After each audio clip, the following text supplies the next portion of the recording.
Some players win trophies, others change the way the game is played, but very few become legends because of how they played, with grace, vision, and pure poetry. Marco van Basten was one of those few. Born in Utrecht, he would glide across the pitch like a swan, elegant, lethal, and destined to leave too soon. Amsterdam, the city where total football was born, the city where legends are made. And in 1982, a 17-year-old boy stepped onto the pitch for Ajax, replacing the great Johan Cruyff. That boy was Marco van Basten. From his very first touch, Van Basten looked like he belonged. Tall, elegant, composed, his first goal was a calm finish that foretold a career of precision. Unlike typical poachers, Van Basten was an artist in the box. His goals weren't just scored, they were crafted. By the 1983-84 season, he became Ajax's first-choice striker. And what followed was a relentless display of brilliance. 1984-85 season, 22 goals in 27 matches. 1985-86 season, 37 goals in 26 matches. He won the European Golden Boot. 1986-87 led Ajax to a UEFA Cup Winners' Cup victory, scoring in the final against Lokomotiv Leipzig. His movement was deceptive. Defenders couldn't read him. He'd float between the lines, drift left, pivot right, and then, with one touch, change everything. Van Basten didn't just play within the system, said a former teammate. He bent it around his mind. But behind the scenes, the ankle pain had already begun. Even as he lifted the Cup Winners' Cup trophy in 1987, he was already planning a move to Milan and to football's grandest stage. He wasn't the biggest, he wasn't the fastest, but he saw the game in a different rhythm. His game was jazz, free, improvisational, beautiful. Silvio Berlusconi had a dream, to build the greatest team in Europe. He bought Gullit, he bought Rijkaard, and then he brought the finishing touch, Marco van Basten. Van Basten's arrival at Milan was quiet and painful. In his debut season, injuries restricted him to just 11 league appearances. Some critics doubted he could adapt to Serie A's brutal defending, but in 1988 he came back, with vengeance, scored 19 goals in all competitions, led Milan to the European Cup, scoring twice in the final against Steaua Bucharest, helped Milan dominate Real Madrid 5-0 in a historic semifinal. Arrigo Sacchi, Milan's manager, built the team on pressing, space control, and intelligence, all qualities Van Basten had in abundance. Performances were cerebral, perfect off-ball movement, one-touch layoffs, first-time volleys, sublime headers despite not being the tallest.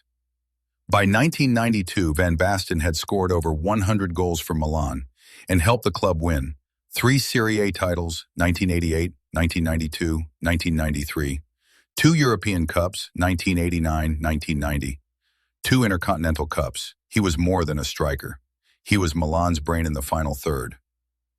The summer of '88 belonged to the Netherlands and to Marco van Basten. The Netherlands had never won a major tournament. They came close in 1974, again in 1978, but in 1988, they had Marco. After sitting out the first match, he exploded onto the scene with a hat trick against England. In the semifinal against West Germany, he scored the winner with minutes to go, a moment of catharsis for a nation still bitter about the 1974 loss.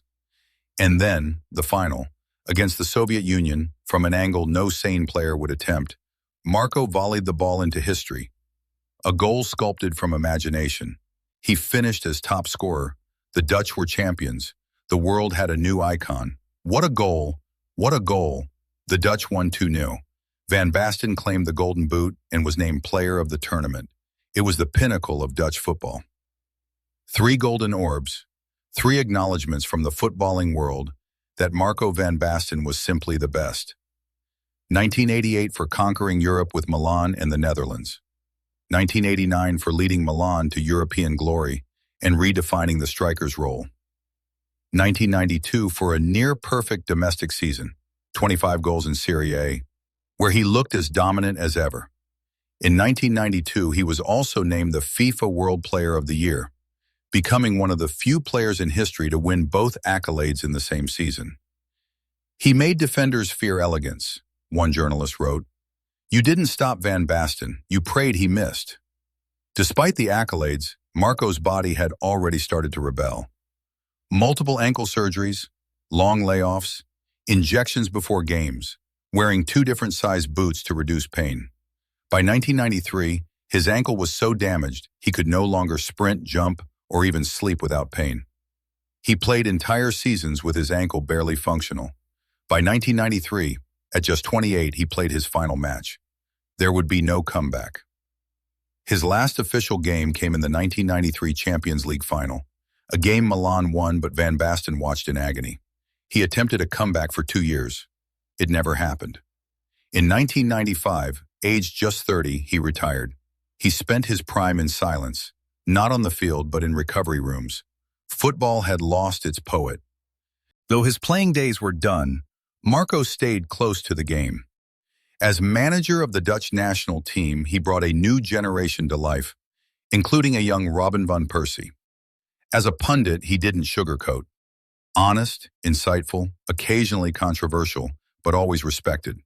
His career was brief. Marco van Basten didn't play long. But in just a decade, he carved a legacy most players only dream of.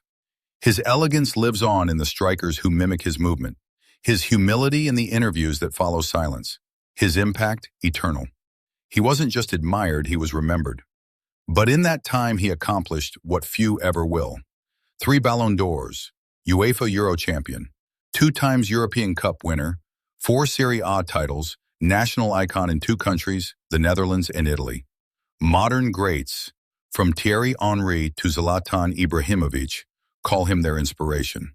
Even Lionel Messi once said, Van Basten's goals were from another world. Marco van Basten didn't just play football, he defined it. His elegance masked his toughness. His beauty hid his burden. He was the swan that flew too high, too fast, and burned out far too soon. But the world will never forget the grace in his flight.